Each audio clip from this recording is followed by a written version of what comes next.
첫 번째 재판에서 징역 1년 6월에 집유 3년, 두 번째 재판에서 실형 1년을 선고받고 법정 구속된 덩어리.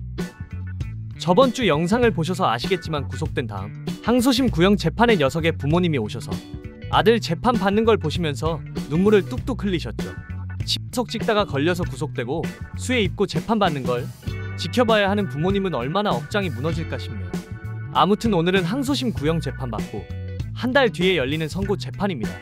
이게 녀석이 받는 마지막 재판으로 여기서 원하는 대로 사회봉사 최대치 집유받고 풀려나느냐, 아님 기각당해서 짤없이 1년 동안 교도소에서 살아야 하느냐, 양갈래 길에 놓인 최후의 날입니다. 마지막 재판을 봅시다. 항소심 선고받는 사람들입니다. 오늘도 죄명 라인업 화려하군요. 녀석이 어디 있나 봤더니 마지막 선고 순서군요. 앞에 사람들 선고부터 봅시다. 60대 남성 2명, 검사와 피고인의 쌍방 항소임. 항소심에 이르러 피해자와 합의되었고 피해자가 처벌 불원서를 제출했음 때문에 1심에서 받은 원심이 형이 무겁다고 판단하여 항소를 받아들여서 징역 6월에 집유 2년 선고받고 석방됨. 이렇게 구속되어 있던 피고인들은 2심에서 집유받고 석방되려면 피해자와의 합의 같은 유리한 양형 자료가 있어야 합니다.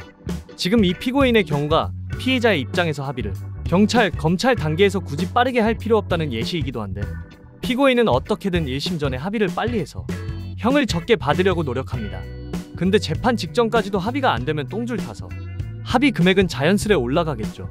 심지어 구속이 된 상태라면 감방에서 탈출하기 위해 무조건 처음 불렀던 금액보다 올라갈 수밖에 없습니다.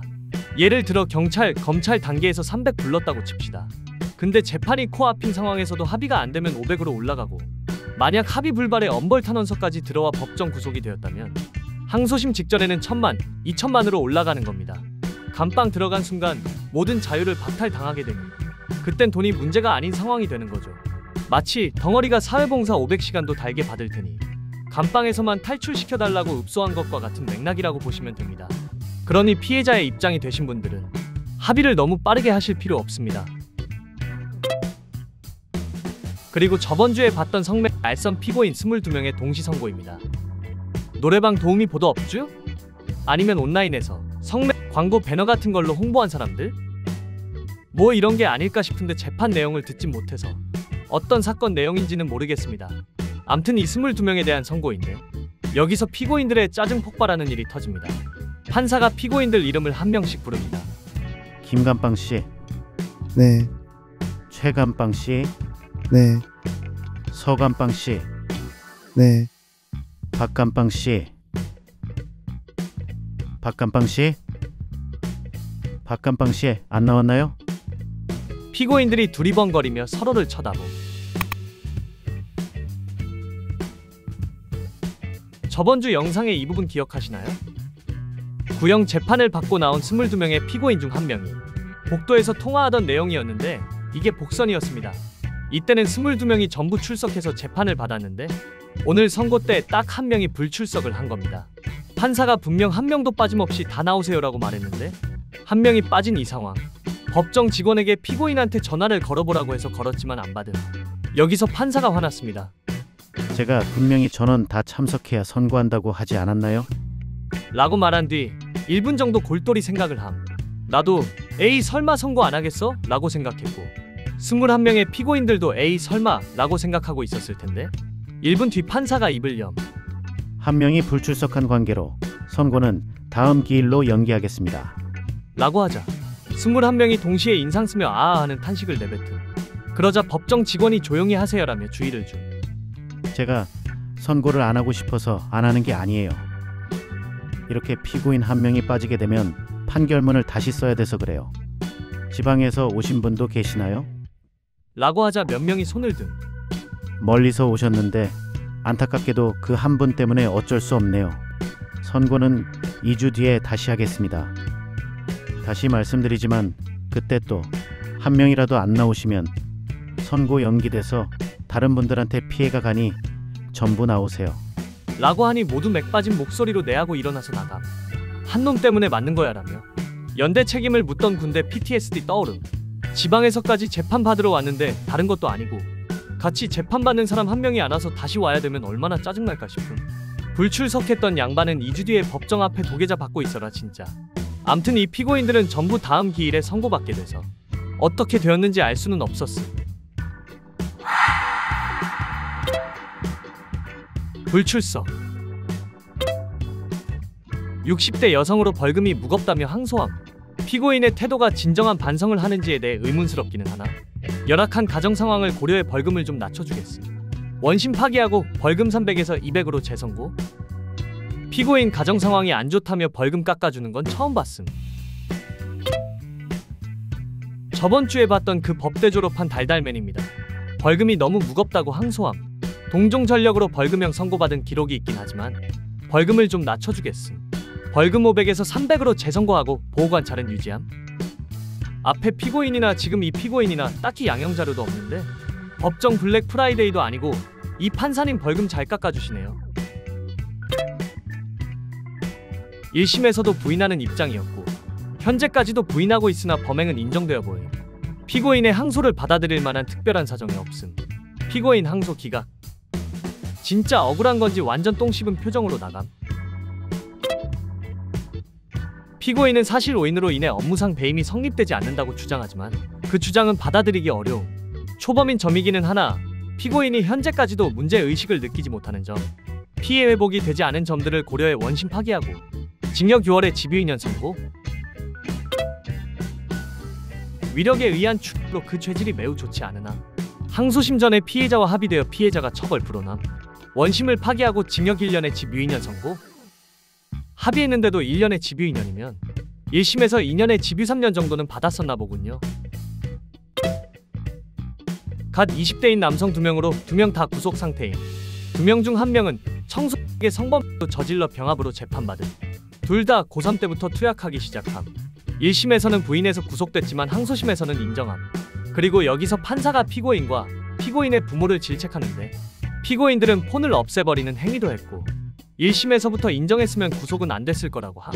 또 아버지라는 분은 계속 아들을 감싸며 두둔하기만 했기에 지금 아들들이 이렇게 되어 있는 거라고 따끔하게 뭐라 함. 피고인 1명은 징역 1년 집유 2년 받고 석방. 성범 병합된 피고인은 1심보다 감경됐지만 1년 10월 실형 선고. 석방되어 오늘부터 자유의 몸이 된 친구를 보고 쓸쓸히 감방으로 돌아가는 길이 레알 지옥 같겠군요. 그나저나 고딩 때부터 투약이라니. 땡약 청정국은 어딜 가고 고딩들이 땡약을 할 정도면 구하기가 대체 얼마나 쉬워진 겁니까? 그리고 저번주에 봤던 가족끼리 식당 운영하다가 본인의 잘못으로 인해 구속되면서 풍비박산 났다는 그 피고인입니다. 설상가상으로 아버지까지 뇌경색으로 쓰러지셔서 병원을 다니고 있다고 했죠. 판사가 호명하자 구속자 방에서 피고인이 나옵니다. 아들을 보자 방청석에 있던 아버지가 고개 숙여 흐느끼기 시작합니다. 판사가 피고인을 보며 따끔하게 말합니다. 피고인, 방청석에 울고 계시는 아버지 보이시죠? 라고 하자 아들이 아버지를 쳐다보고 같이 울기 시작. 아버지는 고개를 푹 숙이고 입을 막고 소리 없는 통곡을 하고 계심. 아버지가 성취하는 몸으로 아들 합의를 위해 얼마나 노력하셨는지 알고 있죠? 라고 하자 네, 죄송합니다라며 고개 숙이고 소리내어 울기 시작한 아들. 근데 이때 또 흐느끼는 소리가 나서 뒤를 돌아보니 오늘도 덩어리에 부모님이 방청을 오셔서 앉아 계셨고 구속된 아들의 재판받는 모습을 보는 같은 부모의 입장에서 지금 이 아버지가 입 막고 통곡하시는 걸 보고 부모님 두 분 다 울고 계셨던 겁니다. 너무 많이 우셔서 눈가에 눈물이 범벅이 되셨음. 한 명은 강제출, 한 명은 불법 촬영.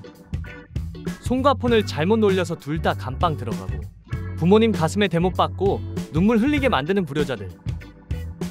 당심 직전에 합의가 됐으므로 원심은 파기합니다. 피고인에게 징역 10월에 집행유예 3년을 선고합니다. 피고인 때문에 힘드셨던 부모님을 보시고 앞으로 정신 똑바로 차리세요. 라고 하자 고개 숙이고 감사합니다라며 소리내어 울음. 아들의 석방 선고를 들은 아버지 역시 펑펑 울고 계셨고 덩어리에 부모님까지 엄청 우셔서 법정이 눈물바다가 된. 선고가 끝나고 아버지는 지팡이를 짚고 절뚝거리며 밖으로 나가시. 석방된 아들과 함께 집으로 돌아갈 아버지를 보며 덩어리 부모님은 얼마나 부러우실까 싶군요. 무거운 분위기 속에 오늘의 마지막 선고인 덩어리의 선고 차례가 됨. 2025년 장 피고인 호명하자 구속자 방에선 녀석이 나오며 부모님을 쓱 쳐다봄. 아들을 보자 부모님은 다시 흐느끼기 시작. 피고인은 원심 판결이 부당하다고 항소를 했죠. 네, 근데 피고인이 이미 동종 전력이 있고 범행이 발각돼서 수사가 진행되는 도중에 같은 범죄를 저지른 점을 고려하면 원심의 형이 무겁다고 할 수 없고 원심을 파기할 만한 특별한 사유도 없습니다. 따라서 다음과 같이 선고합니다. 피고인의 항소를 기각한다. 이 판결에 불복하면 일주일 이내에 대법원에 상고하시면 됩니다. 돌아가세요. 헐, 이게 뭐야? 너무 빨리 끝났죠? 앞에 사람들은 피해자와의 합의가 됐다거나 하는 원심을 파기할 내용이 있어서 이런저런 내용들이 있었지. 지금처럼 원심을 파기할 만한 아무 양형 자료가 없는 항소심 선고는 이렇게 금방 끝납니다. 제가 늘 얘기했던 특정된 피해자가 없게 만드는 상황이 이렇게 피고인에게 아주 불리하게 작용하는 겁니다. 이 녀석도 앞에 강제추 피고인처럼 특정된 피해자가 있다면 부모님이 억만금을 줘서라도 합의하고 아들을 빼낼 텐데 합의할 대상자가 없으니 합의하고 싶어도 할 수가 없는 거죠. 1심에서는 국선 변호인을 썼지만 2심에서는 사선 변호인을 썼다는 거 말고는 새로운 증거도 없고 합의 같은 양형 자료도 없고 특정된 피해자가 없으니 공탁 같은 것도 할 수 없고 아무것도 바뀐 게 없으니 집유를 줄래야 줄 수가 없습니다. 사선 변호인도 부모님이 지푸라기라도 잡는 심정으로 해줬을 텐데 변호인도 의견 서내는 정도 외에는 뭐 할 수 있는 게 없습니다. 까놓고 말해 이번 항소심은 변호인 꿀 빠는 일만 해준 겁니다.